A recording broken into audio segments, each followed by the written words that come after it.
Hello, BookTube. Today we conclude our read-along of Anthony Trollope's Mr. Scarborough's Family, widely regarded by critics as the last major work from his pen.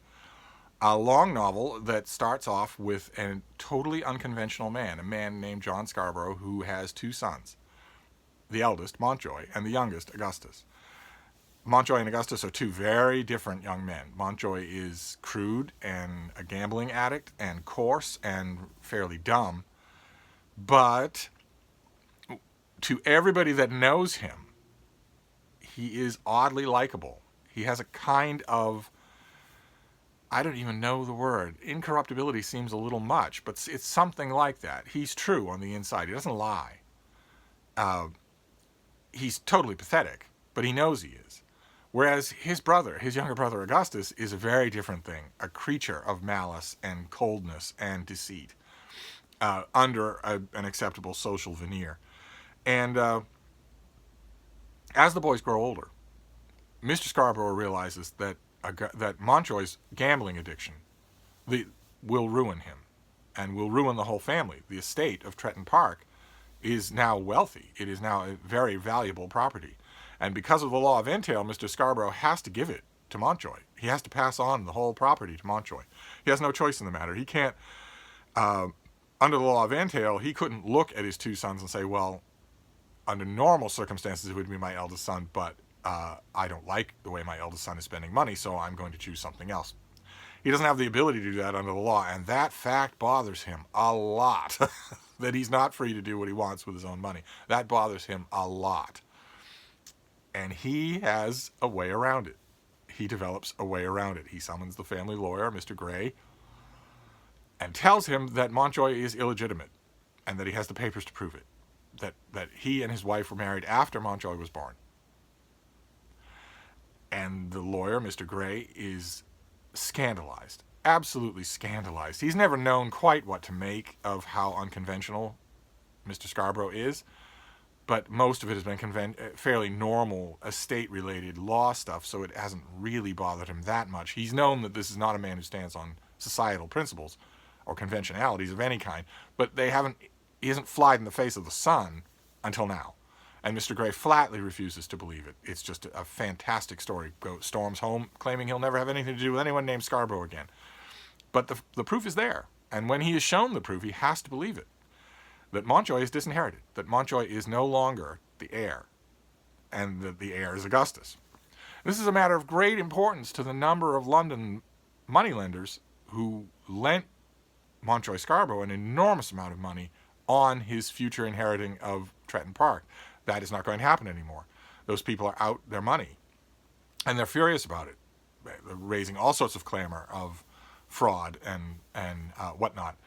And in response to that clamor, and maybe for a couple of other reasons, Mr. Scarborough and Augustus Scarborough bring in Montjoy, and all three of them together arrange for the raising of, with Mr. Gray, with his legal help, arrange for the raising of a huge amount of money to pay off the principals of all of those creditors. So you see, the creditors were lending Montjoy money on in advance of his inheriting Tretton Park, but they were lending him that money at usurious interest rates. And the deal that is struck between the Scarborough family and those moneylenders is that the moneylenders will get back their principal, the actual amount that they lent, but no interest, just the money. And considering the fact that the moneylenders don't have a single claim on Augustus Scarborough and no claim on Mr. Scarborough Sr., considering the fact that if they don't take that settlement, they won't get anything, because Montjoy Scarborough is not going to inherit anything anymore. He's an illegitimate. They take it. They're not happy about it, but they take it. And the plot boils on from there. There is a love interest. Montjoy was unofficially affianced to his first cousin, Florence, and once he is disinherited, that's no longer possible. That was not possible anyway. We learned very early on in the novel that Florence has committed her heart elsewhere to a young man named Harry, and that's that. This is in the Middle Ages. She'll go where her heart goes. She doesn't care if they don't have any money. But she's not going to marry Montjoy Scarborough under any circumstances. And he has an incredible romantic attachment to the idea of marrying her. He believes that she can save him from his gambling habits, from his addiction to the card tables, and that no one else can. And that if she doesn't do that, he's ruined, whether he's illegitimate or not. And that those tensions between him and Harry, between him and Florence, they create a large amount of the matter of the novel that makes it so much fun to read. I'm very happy to read your emails. My email is on every video. Feel free to email me about this book or any other book. I was very happy to hear that this novel is really working on all of you, that you really, those of you who are doing this read along are really enjoying it. That's great. That is great to hear. It always works on me. I've loved reading it again for this read along. And as Mr. Scarborough learns more about the nature of his sons, thanks to the heightened intimacy of this whole scandal, he learns that although Montjoy's gambling is deadly for the estate, Augustus Scarborough is by far the worst son. He's a snake. He's awful. And he's unwisely contemptuous of Mr. Scarborough once he realizes that the property is going to be his. Mr. Scarborough is very, very ill. He's cut up by a surgeon. He isn't expected to live out the year. And Augustus knows that and makes it clear to his father that what he'd really like from his father is for his father to expeditiously die and get out of the way. And Mr. Scarborough is the very worst person to do that to, because just as he showed by disinheriting his eldest son, he hates convention and will not stand an insult. So he comes up with a plan. And the plan is that although the law of entail forces him to pass on the property to Augustus, he can strip it bare and give everything else in it to Montjoy. All the books in the library, all the furniture, all the plate, all the gold, all the jewels, all the crops, all the cattle, everything that can be stripped, so that when Augustus inherits Tretton Park, he inherits bare acres, an empty house, which is a big thing. It doesn't sound like much, but it would be an enormous amount. There are a great number of landed gentry families in England today who survived some of the worst times by selling off stuff just like that. They might have a whole room full of Chippendale furniture that's just been there decade after decade, century after century, and then all of a sudden they realize, well, okay, taxes being what they are, what if we were to sell every piece in this room to Sotheby's? What would it realize? And or maybe you go down to the south dining room and there's a Rembrandt on the wall. Well, what if we sell that? You can get by very nicely on the storehouse of ages that have built up in a lot of these great old country houses. So it's not a small thing for Mr. Scarborough to do this. It would realize Montjoy Scarborough a very healthy income. And it's a drastic step. It's not meant just to secure Montjoy a healthy income. In fact, it's not even meant primarily to do that. It's meant to insult Augustus. It's meant to ruin, to blight his inheritance. And when we finished the last batch of chapters, I warned all of you who were reading along that you were saying, okay, you've been hinting that Mr. Scarborough has another plan up his sleeve, and boy, oh boy, I didn't see that coming. Yeah, he's going to strip the property bare so Augustus doesn't get anything. And I've been telling some of you in emails and in the comments section, no, he has one more plan, and it's more inconceivable than that. It's the absolute kicker of this book. And now you know what that plan is. Now you know. I'm assuming that in the fourth part of a read-along of a 150-year-old book, I need not be too wary about spoilers. But now you know what that plan is, and it is the unthinkable. It is that Mr. Scarborough has, for decades, been carrying around the world with him 2 parallel sets of marriage papers. He used incontrovertible marriage documentation to prove that Montjoy was illegitimate. And in the chapters that we're reading today, purely out of spite, purely because he can, he uses a parallel set of absolutely equally indisputable documentary evidence to prove that Montjoy is legitimate. And that Augustus is not the heir to Tretton Park, that it's going to go to Montjoy after all. This revelation very nearly deranges Mr. Gray. It very nearly deranges him. he in this the scene that a scene that we don't see enough of. We don't get the scene the way I would like it dramatized. He actually yells at this dying man, "You are lying. That is a lie. You are a liar." But it's incontrovertible, and Mr. Grey's law partner realizes that this is absolutely the case. It may be the most singular thing that anyone in English law has ever seen, but it is definitely the case. It is definitely true. It breaks Mr. Grey in a long falling motion. That dramatic reveal is the high point of the book, and after that, we get a patented Trollope long series of falling notes of goodbyes. And the end of Mr. Grey is that it breaks him completely. He leaves practicing the law. He believed in himself as an ethical lawyer, and now his name is bruited all over the legal profession as someone who was part and parcel to the greatest legal scandal of the age. Everybody, as he theorizes over and over again in these final chapters, everybody in his profession is going to assume that he was part of it, or that even if he wasn't part of it at the beginning, he rode along with it in order to get the rich legal pickings. It's too much for his integrity, so he retires, and he is a big casualty of the fallout that comes at the end of this book. Augustus Scarborough promises a lawsuit, promises that you haven't heard the last of me, I won't go quiet, doesn't attend his father's funeral. But his father had, before he died, in fact, minutes before he dies, he tells Montjoy, do something for your brother. I had the ultimate revenge on him, but don't leave him to beg. It's actually in a neat little bit of upper crust Victorianism. The father says, don't leave him to beg or to work for a living. They're viewed as equally horrible. Don't do that. Settle an income on him. And Montjoy does. And it doesn't seem like much to Augustus, but it is actually plenty. And he exits stage left. And all the other plots are wrapped up. Harry and Florence are going to get married. Mr. Prosper, Harry's uncle, is going to come around and be generous about it.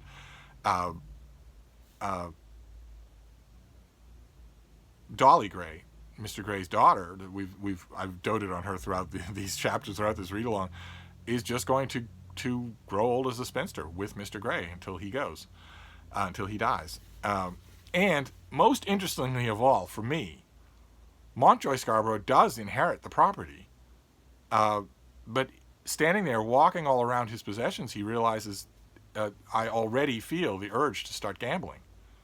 What I need is Florence Montjoy. I need my cousin. I need this good woman to put all of my wealth and property in her own hands and make a better man of me, and no other woman can do it. He has a final confrontational scene with her where he tells her all this, and she says, you're being wicked. You can find another woman or control yourself. You don't need me, and in any case, whether you need me or not, I'm not yours. No amount of outside factors or coercion is even possible. My heart is pledged to Harry. And at one point in that scene, Harry interrupts. He shows up, and the two rivals meet in person. And it's a curiously minor chord scene. It's a curiously sedate thing. In the hands of a less assured novelist, and also in the hands of a younger novelist. That final confrontation scene, you can think of a million different ways it would have gone than the way it goes. And that is true of Montjoy just in general. I have said that I consider Mr. Scarborough's family to be just high Trollope, just Trollope in perfect form. And I like to think that when a long-time, lifelong practitioner of the arts is in fine form, there is no such thing as late style. I like to think that when a great author is operating on a great plot at the peak of his powers, which Mr. Scarborough's family is not only an example of that, but the last example of that in Trollope's career. I like to think that when that's true, you can't from the text tell anything about the age of the author. I like to think that art like that is shining so bright that it doesn't reveal any age in the mirror. And yet, a lot of the final segments here, the long Trollope goodbyes, the long Trollope twilight of a novel, a lot of them I don't think would have been possible for a younger Trollope to do, especially Montjoy, who inherits this property after a long novel in which he doesn't think he will, a long novel in which he has grown, a long novel in which he has been revealed to the reader and also to his father as kind of a good guy, despite his massive weaknesses. And at the end of the book, we're told, well, he inherits, but Florence turned him down, and it's possible that he was shortly seen at Monte Carlo. And we know how that will end. We know how that will end. It will be exactly what everyone worried about. It will be what caused Mr. Scarborough to start the whole thing in the first place. He will gamble away everything in no time at all, except, ironically, for the amount of money settled on his brother. I don't know. Maybe it's just me. I'll be interested to know what your reactions are, but I wanted something a little different there. And I often think, as I often do when I'm reading Trollope, I often think about what a sequel would be. And I often think about Montjoy Scarborough meeting a woman who he can love like he would love Florence Montjoy, and returning to Tretton Park and making a go of it. I don't know. I think it's a sign of a good author that you start to invest that kind of imagining in the future of the characters. Obviously, there's a cottage industry of that with Pride and Prejudice. But one way or another, that brings us to the end of this read-along. There's something that I wanted to point out, one thread that runs throughout these final falling away chapters, and it involves our own favorite passion, reading. It involves reading. Because at a couple of different points in these chapters, characters are confronted with the possibility of embracing reading, and they turn it down. Trollope was a lifelong reader and also a lifelong writer, and yet that happens. And the most dramatic example is when Montjoy Scarborough is walking around Tretton Park and goes into the library, a description of which will cause any bookish reader to start drooling. So prepare yourself. At once he strolled into the library. This was a long, gloomy room which contained perhaps 10,000 volumes, the greater number of which had, in the days of Montjoy's early youth, been brought together by his own father. And they had been bound in the bindings of the modern times so that the shelves were bright, although the room itself was gloomy. He took out book after book and told himself with something of sadness in his heart that they were all caviar to him, caviar to the general. Then he reminded himself that he was not yet 30 of age, and that there was surely time enough left for him to make them his companions. At which point every reader is saying, yes, you just inherited a fantastic estate with a 10,000 volume library. The room is only gloomy because you haven't fixed it up. You could open a window, take away some curtains, but it's not to be. He took one at random and found it to be a volume of Clarence's History of the Rebellion. He pitched upon a sentence in which he counted that there were 16 lines, and when he began to read it, it became to him utterly confused and unintelligible. So he put it back and went to another portion of the room and took down Wither's Hallelujah. And of this he could make neither head nor tail. He was informed by a heading in the book itself that a piece of poetry was to be sung, quote, as the 10 Commandments. He could not do that and put the book back again, and declared himself that further search would be useless. 2 out of 10,000. That further search would be useless. He looked round the room and tried to price the books, and told himself that 3 or 4 days at the club might see an end of all of it.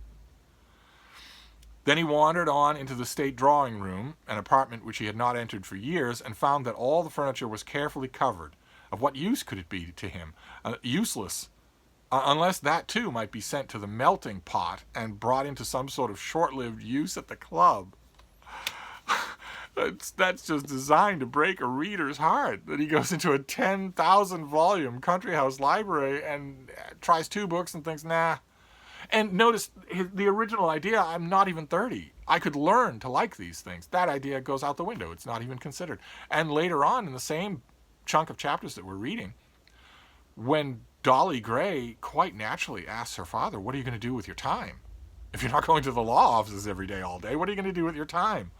Our little garden isn't enough to keep you occupied. What else is there? And briefly, the idea is floated, maybe reading. And he recoils. Mr. Gray recoils from the idea. Maybe, we're told maybe he could see a couple of hours a day, but no more than that. And Dolly Gray says people can't do that unless they've been long conditioned to do it. They can't make books their companions like that unless they've had long lifetime conditioning to do it. And you just don't feel that it's true. And it's not the only time we've seen this. It's there's a dissertation that no doubt exists out there somewhere on Trollope's characters and their books. Because we saw it last year when we were reading the Eustace Times. We saw it with Lizzie Eustace, where briefly, in this weird, horrible, grubby whirlwind of her life, totally uncertain, totally suspicious, totally shallow, and we see at one point in that book that she is momentarily tempted with books, and it doesn't work. It isn't a serious consideration at all. We see that in the Palliser novels as well at a couple of different points. It's interesting to me, that's all. But that ends the novel on a very, very minor note. The novel, after that, there's a huge final reveal. That incredible idea that the father could disinherit his eldest son and then re-inherit him. That is just amazing. And that had to be the idea that kept Trollope going on this book, and that made it develop far beyond the original morality tale that it was going to be into something far more complex. But after that, it's all falling motion. It's all just disposing of characters one after another. And those of you who have read a lot of Trollope novels with me, in the course of 2 years, will be expecting that already. Trollope tends to end his novels that way. He tends to like lots of long goodbyes. He wraps up his plots, but he does it very sedately, like a long English twilight on the lawn. And I'm wondering what you thought of that. I'm wondering how you thought of the end of this book. Quite a few of you, very gratifyingly to me, were hoping that Dolly Gray might get a satisfying conclusion to her story. Of course she doesn't. And a number of you spotted something that a lot of Trollope's readers at the time spotted, which is, wouldn't it be interesting if Dolly Gray was the woman that Montjoy Scarborough needed, and they eventually realized it? Wouldn't that be interesting? In all sorts of ways, because she's the daughter of a man who wants nothing more to do with Tretton Park.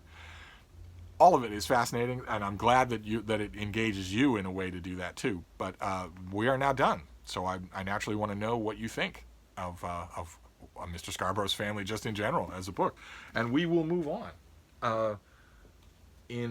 Let's see here, I should have had this right to hand. We will move on to in May to our next novel. May, the next month in the calendar here in Boston, in which I will be wearing long johns, 2 pairs of socks, sweatpants, in which I will go through my Trollope read-along videos, longing for the moment when the video is over, not because I don't like talking to you, but because I'm longing for the chance to put a knit cap back on my head indoors, because it's freezing cold and dark as twilight.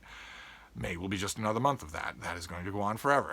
But one way or another, in May we're going to move on to another standalone Trollope, because we are going to spend the entire year of 2020 consorting with lonely Trollopes, with Trollopes that are not part of any series. So next up, for the first weekend in May, we're going to do The American Senator. Now let's take a look. This is the old Oxford Mass Market to celebrate 100 years of Trollope. I had once upon a time a vast library of these things, and then I got rid of it. No idea why. I was slowly reaccumulating these things, but now the bookstores are closed. I guess I could do it online. So what do we got here for The American Senator?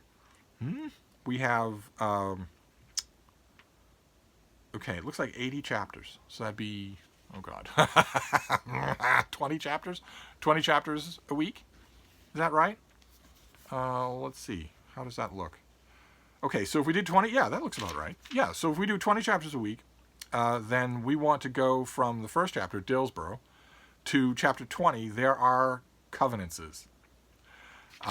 And we'll just see. We'll see what you make of The American Senator. I'll have a lot to say about this next weekend. I'll orient you on the whole thing. So that's going to be our next Trollope read-along. Download your copy. The American Senator, a perfectly curated, beautiful electronic edition, is available at Project Gutenberg. There are probably lots of other free editions that are available online. Or find a copy on Alibris or Amazon or whatever, book depository. And we will move on to this in May. So I will wrap this up for now, but I will see you then. Thank you, Book 2.